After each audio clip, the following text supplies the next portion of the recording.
دورہ آسٹریلیا اور زمبابوے کے لیے پاکستانی اسکواڈ کا اعلان، بابر اعظم، نسیم شاہ، شاہین آفریدی کی واپسی۔ آسٹریلیا کے میچوں کے لیے ٹیم میں شامل، دورہ زمبابوے کے لیے آرام دیا جائے گا۔ محمد رضوان آسٹریلیا کے تمام میچز اور زمبابوے میں ون ڈے میچز میں دستیاب ہوں گے۔ دورہ زمبابوے کے لیے ڈومیسٹک کرکٹرز بھی قومی اسکواڈ کا حصہ ہوں گے۔ Chairman P C B Mohsin Naqvi white ball کپتان کا اعلان کچھ دیر میں کریں گے۔ پاکستانی ٹیم آسٹریلیا میں 3 ون ڈے 2 T20 میچز کھیلے گی۔ زمبابوے کے خلاف 3 ون ڈے 3 T20 میچز کھیلے جائیں گے۔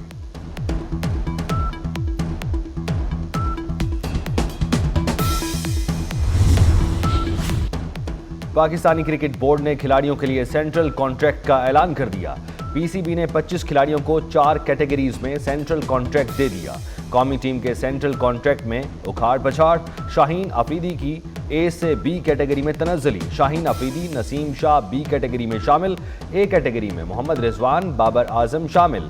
ٹیسٹ کپتان شان مسعود کی بی کیٹیگری میں شمولیت قیادت کے فیصلے سے مشروط، عبداللہ شفیق، شاداب خان، ابرار احمد سی کیٹیگری میں شامل، سلمان علی آغا، سعود شکیل، ساجد خان سی کیٹیگری کا حصہ۔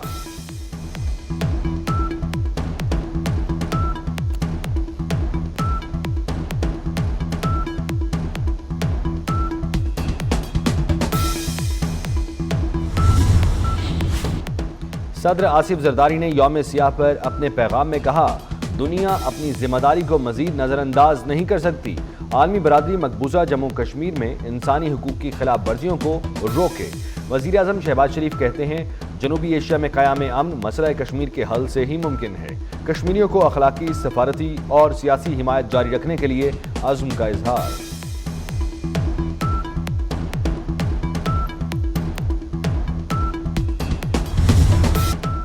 جب تک ایک بھی کشمیری یا پاکستانی زندہ ہے، کشمیر کی آزادی تک لڑیں گے۔ وفاقی وزیر امور کشمیر امیر مقام کا اسلام آباد میں اظہار یکجہتی ریلی سے خطاب، کہا، اقوام متحدہ کشمیر اور فلسطین میں انسانی حقوق کی پامالیوں کا نوٹس لے، اقوام متحدہ اپنی قراردادوں پر عمل کرائے۔ حریت رہنما یاسین ملک کی اہلیہ مشال ملک نے کہا، کشمیری بھارت کی دہشت گرد فوج کا مقابلہ کر رہے ہیں، ایک دن آئے گا یوم سیاہ یوم فتح میں تبدیل ہوگا۔ مقبوضہ کشمیر کی حریت قیادت جیلوں میں ہے۔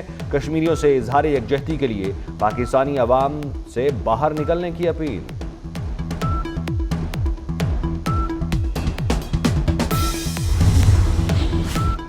کشمیر پاکستان کی شہرگ ہے، بھارت نے کشمیریوں پر ظلم کی انتہا کر دی۔ امیر جماعت اسلامی حافظ نعیم کی پریس کانفرنس، کہا، جب کشمیریوں نے اپنے ظلم کے خلاف احتجاج کیا تو ان کو لاک ڈاؤن کر دیا گیا، جس سے کشمیری عوام کو شدید مشکلات کا سامنا ہے۔ ہم کشمیریوں کی حمایت جاری رکھیں گے۔ مسلم لیگ نون کے صدر نواز شریف لندن پہنچ گئے۔ لندن میں اپنی رہائش گاہ ایون فیلڈ اپارٹمنٹ پہنچنے پر لیگی قائدین کی بڑی تعداد نے استقبال کیا۔ بانی پی ٹی آئی کی رہائی کے لیے اسرائیلی لابی کام کر رہی ہے۔ بانی کو ہیرو اور مظلوم بنا کر پیش کیا جا رہا ہے۔ سینئر وزیر سندھ شرجیل میمن کی کراچی میں میڈیا سے گفتگو، کہا، لگ رہا ہے بانی پی ٹی آئی کو ریلیف دیا جائے گا۔ اس کے پیچھے بانی پی ٹی آئی کی سابق اہلیہ اور سالہ ہیں۔ شرجیل میمن نے کہا، پی ٹی آئی کو بھارت اور اسرائیل سے فنڈنگ ہوئی، foreign funding open and shut case ہے۔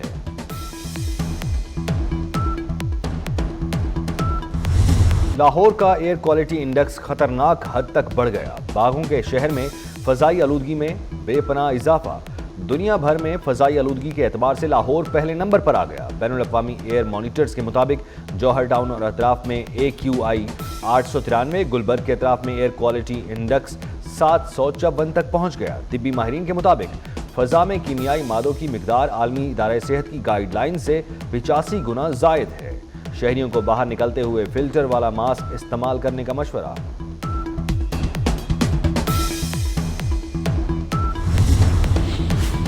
پشاور کے علاقے حیات آباد کی فیکٹری میں لگی آگ بجھا دی گئی، کولنگ کا عمل جاری۔ ٹیشو پیپر فیکٹری میں لگی آگ پر 24 گھنٹے بعد قابو پایا گیا۔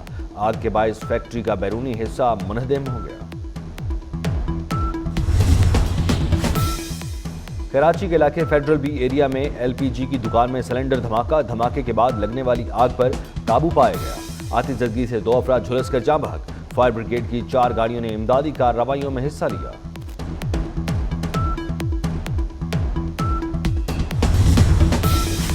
ٹنڈول عیار میں کار اور 2 موٹر سائیکلوں میں تصادم، پولیس اہلکار سمیت 3 افراد جاں بحق، 2 زخمی، زخمیوں کو تشویشناک حالت میں اسپتال منتقل کر دیا گیا۔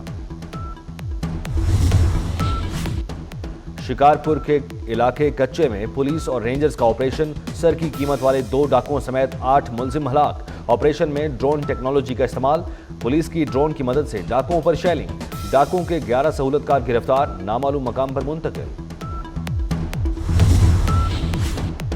رحیمیہ خان میں پولیس کا ڈاکوؤں کی موجودگی کی اطلاع پر آپریشن، فائرنگ کے تبادلے میں 2 ڈاکو ہلاک، اسلحہ اور موٹر سائیکل برآمد۔ پولیس کے مطابق ہلاک ڈاکوؤں کی شناخت بدلہ منگلانی اور قاسم چاچڑ کے ناموں سے ہوئی۔ دونوں ڈاکو بھونگ کے علاقے میں پولیس کانسٹیبل شہید کرنے میں ملوث تھے۔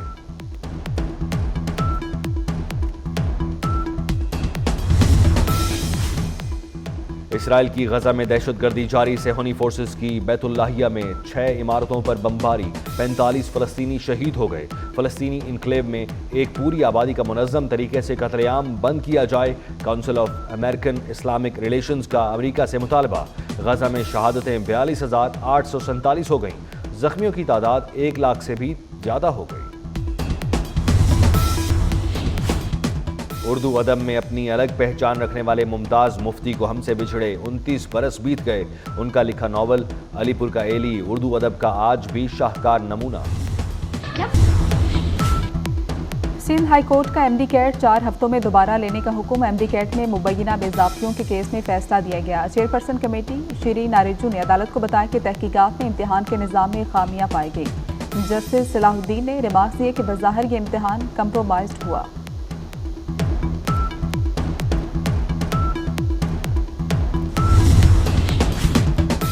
سابق چیف جسٹس قاضی فائز عیسیٰ کا منفرد انداز۔ قاضی فائز عیسیٰ دنیا کی قدیم ترین یونیورسٹی مڈل ٹیمپل کے بینچ ماسٹر منتخب ہو گئے۔ قاضی فائز عیسیٰ پہلے پاکستانی ہیں جنہیں یہ اعزاز حاصل ہوا۔ مڈل ٹیمپل میں اس وقت 510 معمولی اور 107 سینئر بینچز ہیں۔ رورا کے کمیونٹی ڈیولپمنٹ کام ترجیحی بنیادوں پر جاری۔ چہار باغ 1-2 کے درمیان گاؤں کو ماڈل بنانے کا فیصلہ۔ نوری نگ کے نام سے مشہور ولیج کے لیے سہولیات کی فراہمی جاری۔ حکام کے مطابق 6 سے 8 ماہ میں ماڈل ولیج کے کام کو پایا تکمیل تک پہنچایا جائے گا۔ اور ملکہ جذبات اور ماضی کی خوبصورت اداکارہ نیر سلطانہ کی برسی، 4 دہائیوں تک پاکستانی فلموں کی دنیا پر راج کیا، 200 سے زائد فلموں میں اداکاری کے جوہر دکھائے۔